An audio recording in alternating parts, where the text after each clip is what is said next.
गोल आपका ड्रीम हमारा। Welcome to electrical Mela. Welcome students. इस वीडियो लेक्चर में हम वाइब्रेशन गैल्वेनोमीटर को देखेंगे, उसके टॉपिक को पूरा डिस्कस करेंगे। इसका यूनिवर्सिटी एग्ज़ाम में जो क्वेश्चन आता है 5 से 10 मार्क्स के बीच में होता है। वाइब्रेशन गैल्वेनोमीटर को पढ़ने से पहले हम डी आर्सोनेवल गैल्वेनोमीटर के बारे में जो चीज़ें जानते हैं उनको रिवाइज़ कर लेते हैं। गैल्वेनोमीटर किस लिए काम आता है? ये एक टाइप का डिटेक्टर होता है जो करंट के प्रेजेंस को डिटेक्ट करता है या सेंस करता है। गैल्वेनोमीटर का यूज़ करके हम व्हीटस्टोन ब्रिज में पहले ही ब्रिज को बैलेंस करने का काम कर चुके हैं, जिसमें गैल्वेनोमीटर जो होता है डी आर्सोनेवल टाइप का होता है। तो d'Arsonval galvanometer DC current के प्रेजेंस को चेक करने के लिए यूज़ होता है। D for d'Arsonval and D for DC current.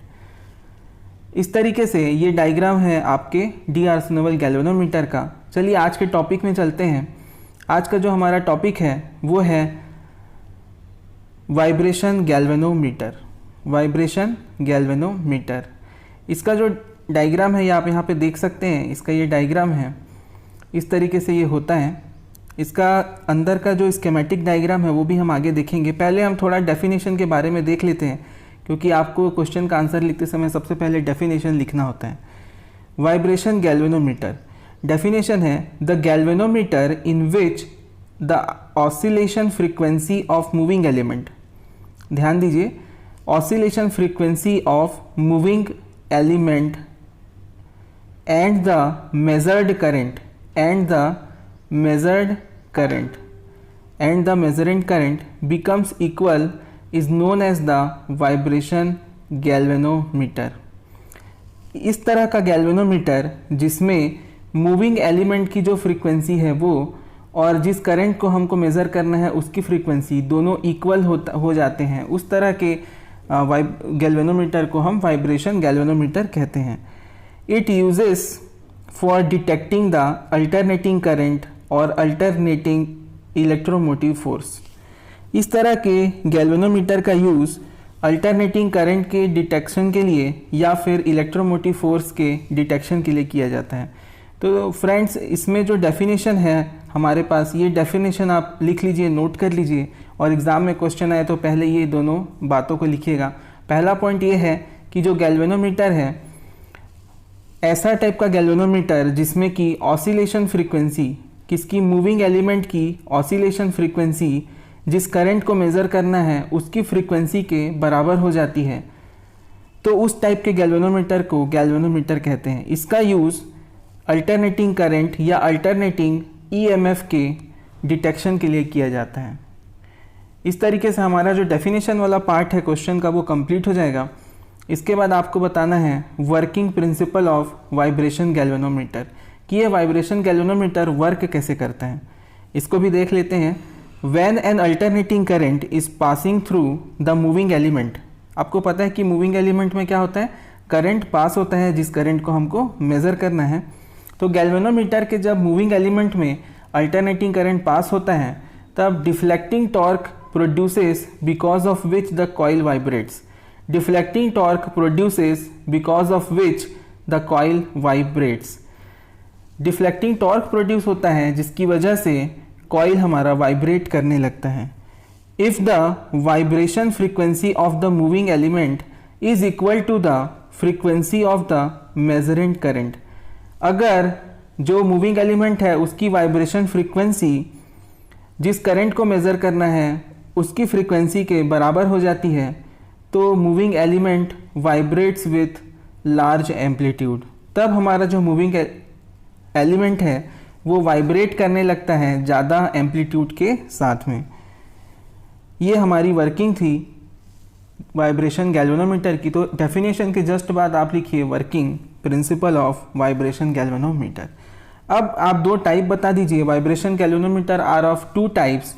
First type is moving iron type vibration galvanometer and second type is moving magnet type vibration galvanometer. तो जो पहला हमारा,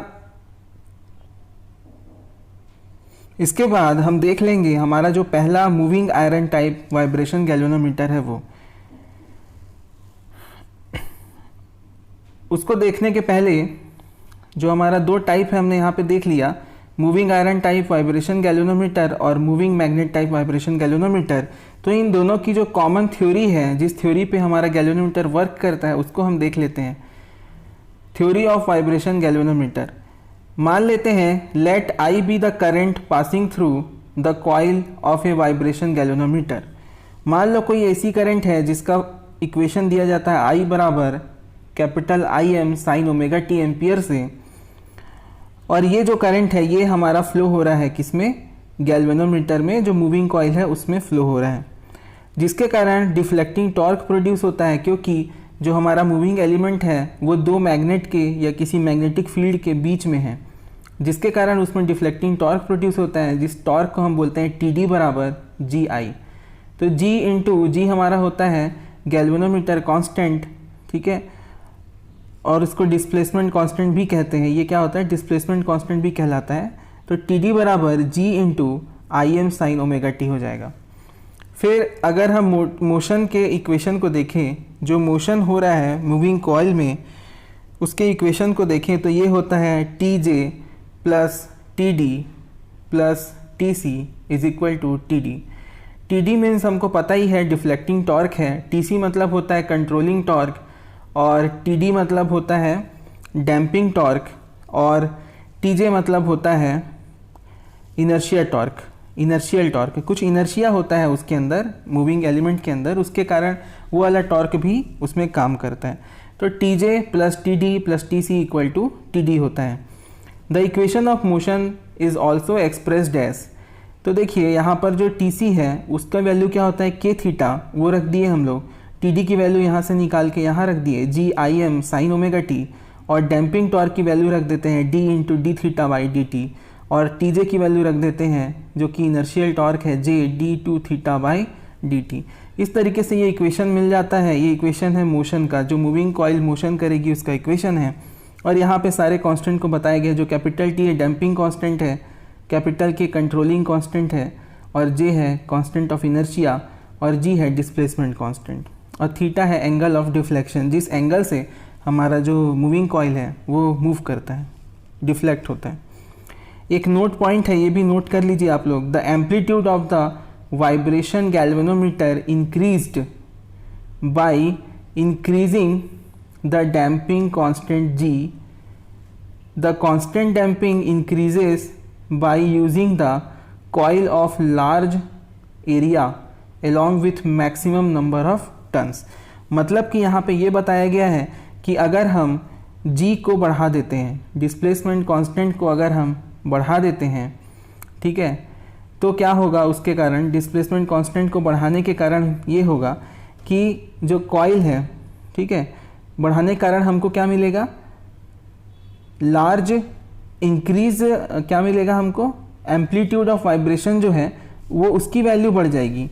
जो वाइब्रेशन होगा ना, हमारा जो मूविंग कॉइल है, मान लो वो ऐसा वाइब्रेट कर रहा है, तो इसकी जो आपके पास एम्पलीट्यूड है वो बढ़ जाएगा, मतलब ये ज़्यादा दूर तक जाने लगेगा, इसका वाइब्रेशन बढ़ जाएगा, ठीक है, इस तरीके से। तो इसको अगर आपको बढ़ाना है, इसका वाइब्रेशन क्या है, बढ़ाना है, तो आपको क्या करना पड़ेगा, कांस्टेंट जी जो है हमारे पास, यहाँ पे गलत लिखा है डैम्पिंग, ये है इसका डिस्प्लेसमेंट कांस्टेंट। डिस्प्लेसमेंट कांस्टेंट जी को अगर आप बढ़ाते हो तब हमारा ये वाइब्रेशन का एम्पलीट्यूड बढ़ेगा। और जी कैसे बढ़ेगा वो बताया है कि अगर आप कॉइल में जो वायर यूज़ कर रहे हो उसको अगर लार्ज एरिया का यूज़ करो और मैक्सिमम नंबर ऑफ टर्न्स रखो तो जी की वैल्यू बढ़ती है। इस तरीके से हम थ्योरी ऑफ वाइब्रेशन गैल्वेनोमीटर को सम अप कर सकते हैं कि हमने पहले आई का इक्वेशन निकाला जो करंट मूविंग कॉइल में फ्लो हो रहा था, फिर डिफ्लेक्टिंग टॉर्क निकाला, फिर इक्वेशन ऑफ मोशन निकाल लिया, उसके बाद इक्वेशन ऑफ मोशन को दूसरे तरीके से एक्सप्रेस भी किया, फिर हमने इस कैपिटल जी डिस्प्लेसमेंट कांस्टेंट को हमने क्या किया, बढ़ाया। ये कैसे बढ़ाया, ये बढ़ाने का तरीका है कि आप जो कॉइल यूज़ कर रहे हैं मूविंग कॉइल में, उसका जो एरिया है उसको आप क्या करो, इंक्रीज़ कर दो, और नंबर ऑफ टर्न्स है उसको बढ़ा दो, जिससे हमारा जो जी है वो बढ़ जाएगा, और जिसके कारण वाइब्रेशन का एम्पलीट्यूड भी बढ़ जाता है। क्लियर है। नेक्स्ट हम ये देख लेते हैं जो पहला टाइप था, moving coil type vibration galvanometer. In moving coil type instrument the coil suspends between the poles of permanent magnet. देखिए ये जो हमारा कॉइल है यहाँ पे होता है और ये किसके बीच में है, दो परमानेंट मैग्नेट है, एक नॉर्थ पोल है और एक साउथ पोल है, इसके बीच में हमारा कॉइल होता है। The measurand AC when passes through the moving coil, जब जिस करंट को हमको मेज़र करना है उसको जब हम पास करते हैं इस किससे, मूविंग कॉइल से, तो moving coil produce the deflection torque on it, तब मूविंग कॉइल टॉर्क का प्रोडक्शन करता है और ये वाइब्रेट होने लगता है। क्लियर है। इसके कंस्ट्रक्शन के बारे में देखते हैं। डायग्राम आप लोग नोट कर लीजिए, स्क्रीनशॉट ले लीजिए डायग्राम का, बहुत इंपॉर्टेंट है क्योंकि अभी कंस्ट्रक्शन में ये काम आने वाला है। तो ये डायग्राम को आप नोट कर लीजिए। क्लियर है। इसके बाद देख लेते हैं इसका construction. In vibration galvanometer the moving element is suspended between the gap of permanent magnet in the field of और in the field of electromagnet. जो वो मैग्नेट है परमानेंट भी हो सकता है, इलेक्ट्रोमैग्नेट भी हो सकता है, और उसके बीच में ही मूविंग कॉइल को हम लटकाते हैं या सस्पेंड करते हैं। The moving element suspends with the help of, किससे हम उसको सस्पेंड करते हैं, लटकाते हैं, तो उसका ये आंसर है कि with the help of fine bronze और platinum wire. The wire is attached to the pulley at the top, wire को पुली से ऊपर की तरफ अटैच कर दिया जाता है। The pulley with the help of spring keeps the spring और वायर टाइट, उस वायर को टाइट रखता है स्प्रिंग की मदद से। द वायर और spring stretches between the two ivory bridges, ये आप देख रहे हैं, ये दो आइवरी ब्रिजेस हैं, this two are the ivory bridges, और ये हमारा स्प्रिंग और ये हमारे पास पुली। तो इस पुली को स्प्रिंग पकड़ा रहता है और स्प्रिंग से पुली जुड़ी रहती है और पुली पर टाइटनेस बना कर रखता है और यहाँ पे मूविंग कॉइल होता है और ये दो ब्रिज पीसेस हैं, इसकी वजह से वो क्या होता है, उसमें टाइटनेस आती है वायर में। The tension on the spring depends on the position of the ivory bridges. The mirror is placed on string और thread between the ivory bridges. एक मिरर भी वहाँ पे दिखाया है आपको, मिरर रखा जाता है आइवरी ब्रिजेस के बीच में, ये आपके पास मिरर है ब्लू कलर का। When the measurement current passes through the coil, reflected beam through the mirror focus on the scale। तो ये मिरर क्या करता है, रिफ्लेक्टेड बीम को स्केल पर फोकस करता है जिससे हम रीडिंग ले सकते हैं। The natural oscillation frequency of the moving element, the natural oscillation frequency of the moving element is tuned to the specified frequency। क्या किया जाता है, जो मूविंग एलिमेंट है उसकी जो ऑसिलेशन मतलब वाइब्रेशन की जो फ्रीक्वेंसी है, नेचुरल फ्रीक्वेंसी है, उसको एक स्पेसिफाइड फ्रीक्वेंसी में ट्यून किया जा सकता है। The tuning is the adjustment of the natural frequency of oscillation so that it is equal to the frequency of measurand current passing through it. उसको इस तरीके से एडजस्ट किया जाता है, उसको ट्यून किया जाता है फ्रीक्वेंसी को, जिससे वो फ्रीक्वेंसी उस कॉइल में फ्लो होने वाले मेजरेंट करंट के फ्रीक्वेंसी के बराबर हो जाए। The tuning of vibration galvanometer depends on the tension of the suspension spring. ये जो ट्यूनिंग है, ये जो सस्पेंशन है, ठीक है, सस्पेंशन स्प्रिंग का जो टेंशन है उसके ऊपर डिपेंड करती है। The tension on the spring means the pulling force acts axially on the spring. Spring के ऊपर टेंशन होने का मतलब है कि जो पुलिंग फोर्स है ना, वो एक्सियली स्प्रिंग पर काम करता है। जैसे मान लो ये स्प्रिंग है तो इस पर एक्सियली काम कैसे होगा, ये इसको इधर खींचेगा, ये इसको इधर खींचेगा, इस तरीके से एक्सियल फोर्स लगता है। The tuning increases, tune increase होने लगता है, एम्पलीट्यूड को इंक्रीज करने लगता है, because of which wide band of light is reflected on the screen. इस ट्यूनिंग के कारण जो वाइब्रेशन का एम्पलीट्यूड है वो इंक्रीज होता है और वाइड बैंड ऑफ लाइट, चौड़ी पट्टी जो लाइट की है वो रिफ्लेक्ट होने लगती है स्क्रीन पर। इस तरीके से हमने जो पहला जो टाइप था मूविंग कॉइल टाइप का जो वाइब्रेशन गैल्वेनोमीटर था वो देख लिया है। इसके बाद जो सेकंड टाइप आता है हमारा moving magnet type vibration galvanometer. तो मूविंग मैग्नेट में आपको नाम से पता चल गया होगा कि इसमें मैग्नेट मूव करते हैं। तो देख लेते हैं इसको भी शॉर्ट में। The operation of the moving magnet type vibration galvanometer depends on the magnetic field of the resonance frequency. ये इसका जो ऑपरेशन होता है वो डिपेंड करता है magnetic field of the resonance frequency. Resonance frequency मतलब वो नेचुरल फ्रीक्वेंसी जो करंट को मेज़र करना है उसकी फ्रीक्वेंसी के इक्वल है। ऐसी ऑसिलेशन फ्रीक्वेंसी जो करंट को हमको मेज़र करना है उसके इक्वल है और रेजोनेंस फ्रीक्वेंसी है। ठीक है, तो द रेजोनेंस फ्रीक्वेंसी क्या है उसको बताया अच्छे से। Is the phenomena in which one oscillating system oscillates the other system with the great amplitude at the fixed frequency। Resonance frequency पर जो एम्पलीट्यूड होगा वाइब्रेशन का वो बहुत ज़्यादा होता है, इसी को इसमें यूज़ किया गया है मूविंग मैग्नेट वाइब्रेशन गैल्वेनोमीटर में।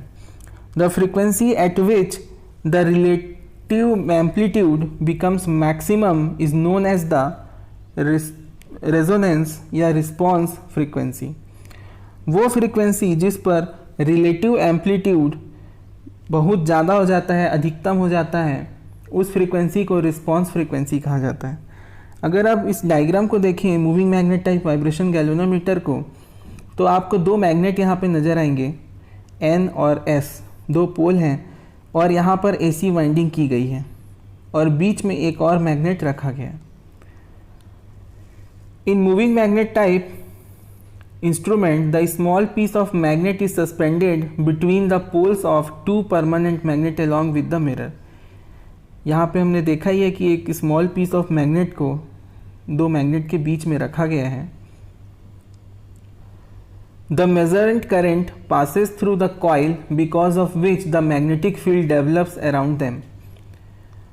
एक जो वाइंडिंग यहाँ पे दिखाई गई है, यहाँ से हम क्या करते हैं, AC करंट को फ्लो करते हैं, इसकी वजह से क्या होने लगता है, यहाँ पे मैग्नेटिक फील्ड डेवलप होता है। The small magnetic effect, the small magnetic field starts rotating between the poles of magnet. अब देखो जो करंट हमने फ्लो किया उस वाइंडिंग में वो क्या है, AC करंट है, अल्टरनेटिंग है, that will keep changing the polarity of the magnet, जिसके कारण जो हमारा बीच में जो स्मॉल पीस ऑफ मैग्नेट है, ये मैग्नेट क्या है, हमारा परमानेंट है, तो ये बार बार क्या होगा, चेंज होने लगेगा, अपना पोजीशन को चेंज करने लगेगा, जिससे ये रोटेट करने लगता है। The electromagnets are also used in place of permanent magnet. Permanent magnet की जगह इलेक्ट्रोमैग्नेट्स को भी यूज़ किया जा सकता है, जो बड़े बड़े N और S पोल हमने देखे हैं उसकी जगह पर, जैसा कि यहाँ पे दिखाया है। इस तरह के मैग्नेट की जगह पे हम DC वाइंडिंग लगा करके इलेक्ट्रोमैग्नेट भी यूज़ कर सकते हैं। इसके बाद जो टॉपिक है, इसी टॉपिक में जो आगे पॉइंट है वो ये है कि the electromagnet energizes through the measurand current passes through the coil. जिस करंट को हमको मेज़र करना है उसी को हम पास कर देते हैं, जिसकी वजह से इलेक्ट्रोमैग्नेट एनर्जाइज हो जाता है।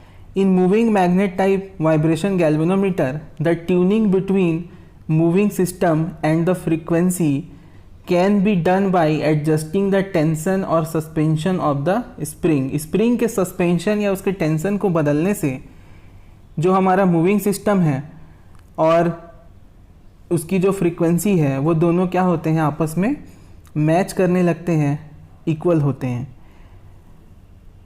The magnetic field between the pole of magnet. ठीक है, इस पॉइंट को हम एक बार और अच्छे से देख लेते हैं, थोड़ा क्लियर नहीं हो पाया। In moving magnet type vibration galvanometer, the tuning between the moving system and the frequency can be done by adjusting the tension और suspension of the spring and magnetic field between the pole magnets. देखिए यहाँ पे दो बातें हो रही हैं कि जो ट्यूनिंग है किसके बीच की, moving system and the frequency, moving system and the frequency के बीच की ट्यूनिंग हम कर रहे हैं। ये मतलब वो रेजोनेंस फ्रीक्वेंसी है। कौन सी फ्रीक्वेंसी है, रेजोनेंस फ्रीक्वेंसी। तो इसी फ्रीक्वेंसी के बराबर हम लाना चाह रहे हैं मूविंग सिस्टम की फ्रीक्वेंसी को, तो इनके बीच हम क्या कर रहे हैं, ट्यूनिंग कर रहे हैं। Can be done by adjusting the tension और सस्पेंशन ऑफ द स्प्रिंग। इसमें क्या करते हैं, हम एडजस्ट कर रहे हैं किसको, टेंशन को या सस्पेंशन को, किसके, स्प्रिंग के सस्पेंशन और टेंशन को एडजस्ट करते हैं, जिससे magnetic field between the poles of magnets, मतलब कि हम दो तरीके से इसको एडजस्ट कर रहे हैं। पहला ये है कि जो स्प्रिंग है, ठीक है, जो टेंशन है उसका और सस्पेंशन है उसको हम एडजस्ट कर रहे हैं स्प्रिंग के साथ में। हम मैग्नेटिक फील्ड के जो दो पोल मैग्नेट्स हैं, दो पोल मैग्नेट्स हमने बनाए हैं, उन दो पोल मैग्नेट का जो मैग्नेटिक फील्ड है, मैग्नेटिक फील्ड स्ट्रेंथ है, उसको भी हम एडजस्ट कर रहे हैं। तो दो तरीके से एडजस्ट करने से ये जो रेजोनेंस फ्रीक्वेंसी है ये किसके इक्वल हो रही है, आपके मूविंग सिस्टम के फ्रीक्वेंसी के, या यूँ कहें कि मूविंग सिस्टम की जो फ्रीक्वेंसी है वो रेजोनेंस फ्रीक्वेंसी के इक्वल हो रही है। ठीक है स्टूडेंट्स, ये मुझे लगता है 5 मार्क्स के लिए बहुत ज़्यादा है। आप जितना चाहे इसमें से नोट कर सकते हैं, जितना आपको काम का लगे। वाइब्रेशन गैल्वेनोमीटर का टॉपिक क्लियर हो गया है। वाइब्रेशन गैल्वेनोमीटर का सबसे पहले आपको डेफिनेशन देना है, फिर उसका वर्किंग प्रिंसिपल आपको समझाना है, फिर उसके टाइप्स बताने हैं, उसके बाद उसकी थ्योरी बता देनी है, छोटी सी थ्योरी है। उसके बाद 2 टाइप के अलग अलग डायग्राम्स हैं, ठीक है, ये दोनों टाइप के आप डायग्राम्स वगैरह यूज़ करिए, बनाइए, और जितना आपको समझ में आए वैसा इसको एक्सप्लेन कर दीजिए। इसमें रेजोनेंस फ्रीक्वेंसी का कंसेप्ट है, किसमें आपका वाइब्रेशन मूविंग मैग्नेट टाइप में रेजोनेंस फ्रीक्वेंसी का कंसेप्ट आ जाता है। और जब इसमें देखते हो आप moving coil type vibration galvanometer में, तो इसमें मूविंग कॉइल का जो फ्रीक्वेंसी है उसको मैच किया जाता है जिस करंट को मेज़र करना है उसकी फ्रीक्वेंसी के साथ, ठीक है। इसमें भी इसी टाइप का ब्रिज वगैरह है, कंस्ट्रक्शन थोड़ा समझा दीजिए। तो इस तरीके से आपका 5 to 10 मार्क्स का क्वेश्चन एग्जाम में आसानी से आप लिख सकते हैं। वीडियो अच्छा लगा तो आप लाइक करिए, स्टूडेंट्स के साथ शेयर करिए, और सब्सक्राइब नहीं किए हैं तो सब्सक्राइब कर लीजिए। Thank you.